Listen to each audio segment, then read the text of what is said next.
Hello, and welcome to Cindy's Corner. Today, boys and girls, we have a very special book, and if you've got it, go get it and follow along. It's The Orange Shoes. Have you ever had new shoes? Have you ever had anybody to step on them and get them dirty? Have you ever just gone barefooted and like to go barefooted? I do sometimes. Used to always when I was little, I always liked to go barefooted. I didn't like to wear shoes. Yeah. All right. This is a level 4-9 for my testers. The Orange Shoes. It's a very beautiful book. Orange Shoes. The author is Trinka Hakes Noble. The illustrator is Doris Ettlinger. October's here, and I still don't have new shoes. So I walk a mile to school in my bare feet. But that's fine with me because I love the feel of our dirt road under my feet. The sandy places and the dried mud places and the smooth places after the road scrapers gone through. I was happy going barefoot until one day. Prudy Winfield said only poor kids went barefoot, and come cold weather, I'd get frostbite, and my toes would turn black and ugly and fall off. Then I couldn't walk to school, so I'd get dumber and poorer. And if I had any kids, they'd get even dumber and poorer than me. That's what Prudy Winfield said. Then one day, our teacher, Mrs. Violet, made an announcement. Girls and boys, she smiled, next week is our harvest festival, and all your families are invited. Well, we'll have our usual pumpkin carving and the pumpkin parade. But this year, we're going to do something special. I'm asking the older students to put on a shoebox social to raise money for school art supplies. I didn't know what a shoebox social was, but I knew about art because I'd been drawing ever since I could remember.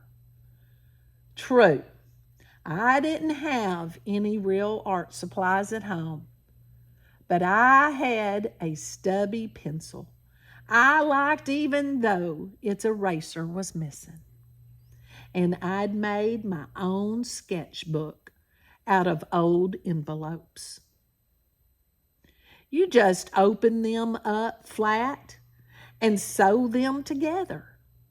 There's a lot of good clean paper instead of used envelopes just waiting to be drawn on. Since I didn't have an eraser, I'd practice drawing in my head first, and then made my drawings real works of art. So not having an eraser was a good thing, just like not wearing shoes is a good thing. Or how else are you going to know how soft and smooth and silky dirt is? Now, Prudy Winfield had 11 pencils with fat pink erasers, just oozing out of her neat wooden pencil box case, which was right under my nose since we shared a desk. And she had lots of shoes too. Today, she had on a shiny black patent leather. See her shoes? Mrs. Violet, what's a shoes box social? Prudy asked as she did her toe into a patch of sunlight to make her shoe dazzle. Well, Prudence, answered Mrs. Violet, who always used our real names.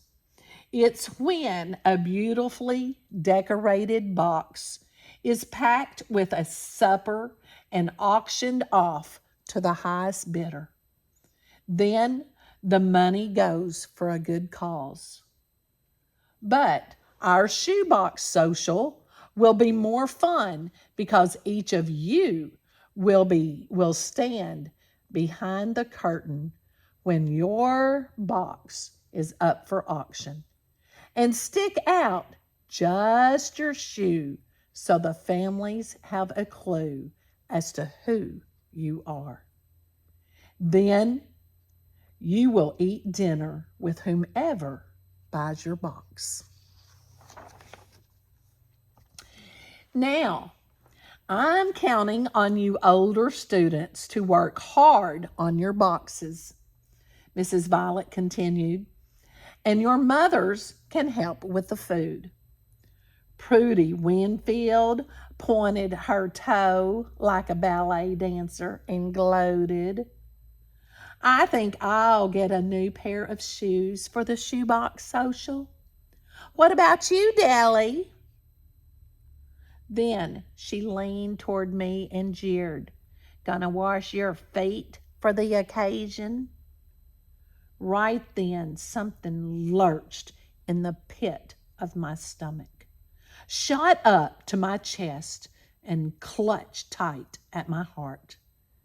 It started to hurt, and it didn't let up for a whole day.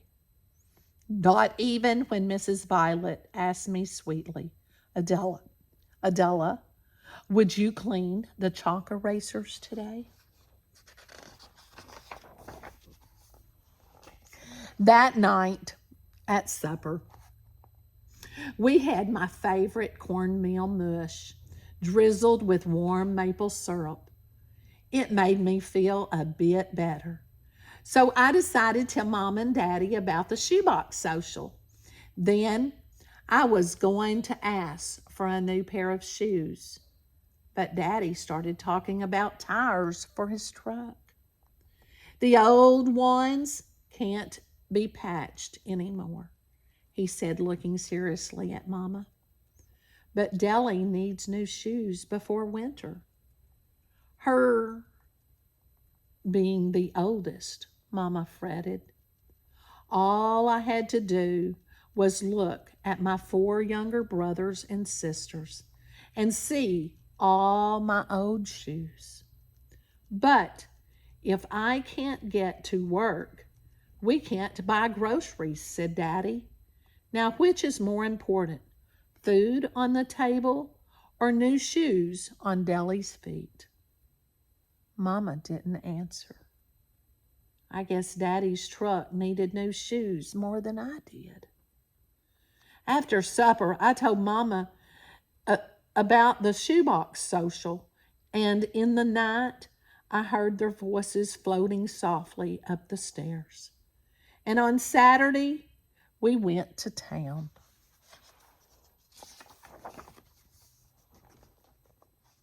She's looking at them. On Main Street was Sussman's department store, which sold just about everything, including shoes and tires. And right there in the front window, perched on a pedestal, were the most beautiful pair of girls' shoes I'd ever seen. And they were orange, a creamy orange, like the soft side of a pumpkin where it lay in the garden dirt. I knew they'd fit, yet they'd never be mine. Too much money. But the looking was free. Then Daddy came along. "What's got your interest there, Nellie?" he asked. I just pointed to those soft orange shoes. Then Daddy looked away, far, far away.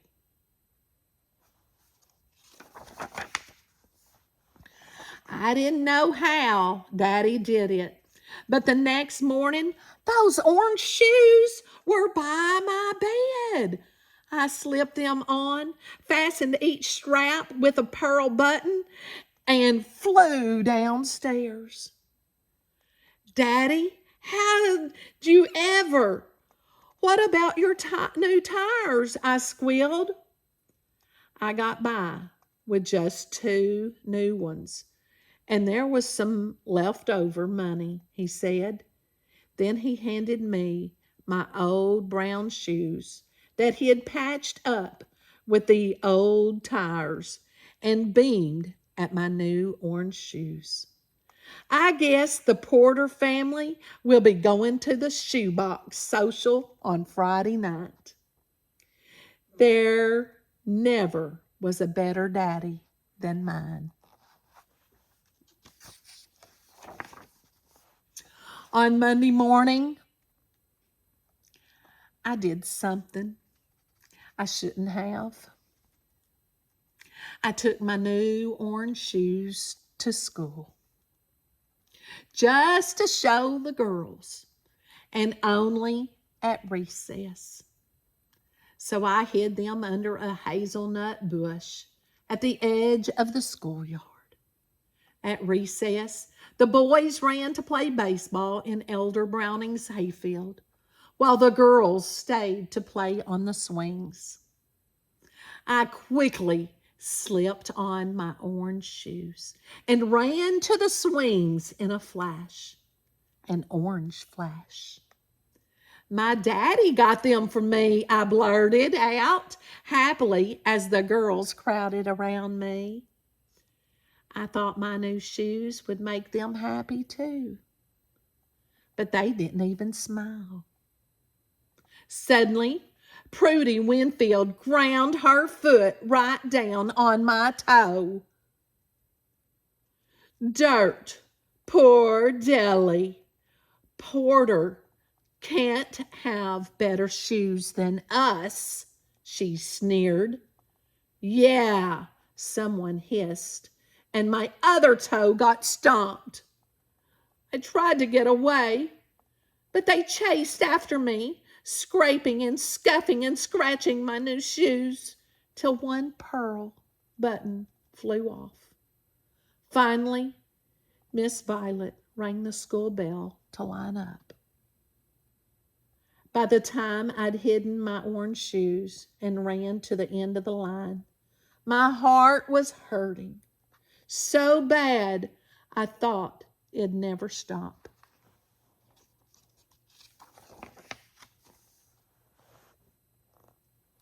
Face. She's sad, isn't she? It was a long walk home from school that afternoon. I sneaked upstairs so Mama wouldn't see my wrecked shoes. I stared at them, every dirty crack, scrape, scratch, and scuff mark, till they blurred into tears. My beautiful orange shoes were ruined. Everything was ruined. Everything. So I did the only thing that ever made me feel better. I reached for my envelope sketchbook to draw. And when I closed my eyes to draw first in my head, all I could see were my ruined shoes. So then I clenched my teeth and squeezed my eyes tighter and tighter until they stung, and all I saw was a greenish, purplish black. When I opened my eyes, things were out of focus, so I blinked, and suddenly, right there on my shoes, just as clear as day, I saw a tiny vine in one of the cracks. Then one scratch looked like a leaf, and a scuff mark looked like a pretty wild rose. Maybe, just maybe, I rushed downstairs and shouted excitedly, "Mama, we got any paint?" "I knew you'd be asking me that," Mama said quietly. That stopped me in my tracks. Did Mama know what had happened? I knew a good artist like you would want to get started decorating your box for the shoebox social, Mama answered, handing me the brown shoebox she had saved from Sussman's department store. I don't know how Mama did it, but she had made little dishes of paint. There was red from beet juice, and yellow from goldenrod blossoms, and brownish pink from onion skins, and purple from turnip peelings. Then she had made 2 brushes and a quill pen from turkey feathers. "Mama, how'd you ever?" I exclaimed. "It's not hard if you know where to look," she smiled. I knew just what she meant. Then there never was a better mama than mine. Look at the shoes. See the box and the shoes. Every day after school, I painted pretty vines and flowers on my box, then painted the same designs on my shoes. By Friday, they were a match set, except for the missing pearl button. But an artist knows where to look. So I ran out to our dirt road, and right there I spied a tiny white pebble shaped like a little heart. I wound it in white thread and sewed it where the pearl button had been. There, perfect. But Mama and Daddy still didn't know what had happened. So I put my shoes in a sack, pretending I didn't want to get them dirty, and wore my patched up shoes. It was a golden Indian summer evening, so we walked to the Harvest Festival to save gas. Our schoolhouse was decorated with pumpkins, corn stalks, and bright autumn leaves. Mrs. Violet had strung a curtain across the front like a stage. Elder Browning brought gallons of fresh cider and plenty of pumpkins for everyone to carve. And Mrs. Browning carried in a huge platter of applesauce donuts. Then Mrs. Violet hustled all the older girls and boys up behind the curtain and handed our boxes out to Elder Browning, our auctioneer, who lined them up. Then she lined us up, putting Prudy first and me last. No one noticed when I slipped my new painted orange shoes. Slipped on my newly painted orange shoes. Here she is. Folks, This is a good cause, so dig deep in your pockets, announced Elder Brownings as he held up Prudy's pink polka dot box. Who'll give me a quarter for this pretty box? Do I hear a quarter? Prudy inched her white patent leather, pink bowed shoe under the curtain, and the bidding shot up till Elder Browning shouted, "Sold for $1.90. Prudy looked down her snooty nose at the rest of us as if to say, "Let's see you top that." The next box brought 71 cents, and the next 53 cents, and then only 35 cents, and so on, till Mrs. Violet nervously bit her lip as she calculated sums in her head. Finally, Elder Browning held up my box and gasped, "This one's a beauty, folks." The room hushed. See her box?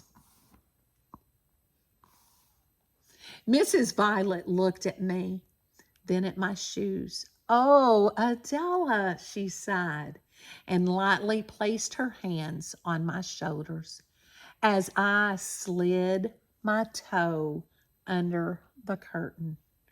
In no time, the bidding raced to $1. Then $1.25. Mrs. Violet squeezed my shoulders. I inched my toe out some more, and the bidding took off. And furious. $1.50, $1.75, then $2. I'd pass Prudy. Then $2.50, $2.85, and all the way to $2.90. Elder Browning wiped his brow and panted, "Do I hear three? Any takers at three?" The room grew tense, silent. Folks held their breath. $3 was a fortune. Last chance, going once, going twice. Suddenly, I heard my father speak in a strong, sure voice. "I can manage 3, he said, "because to me that box is priceless, just like the girl who painted it." Elder Browning slammed down his gavel. "Sold to Mr. Porter, a man who knows what to value." Then he opened the curtain, and everyone applauded. As we stepped out, Mrs. Violet kept her hands on my shoulders, and it felt like we were one person.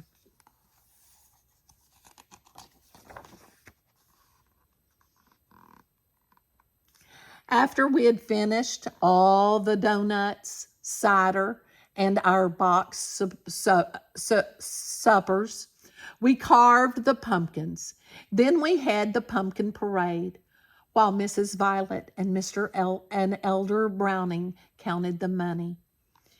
And if my penciling is up to snuff, I think we have the final tally, folks, announced Elder Browning. Then he handed the total to Mrs. Violet, who looked straight at me and said importantly, "I'd like Adela Porter to come forward, please." Look at her. Mrs. Violet had me stand on a stool. It made me nervous standing so high in front of everyone. So, like I might tip over, she mentioned for me to turn around on my toes so everyone could see my shoes, and said, "Finally, this is why our school needs art supplies for young artists like Adela.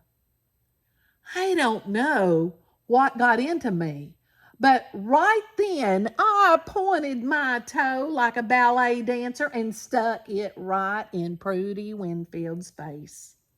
But just for a second.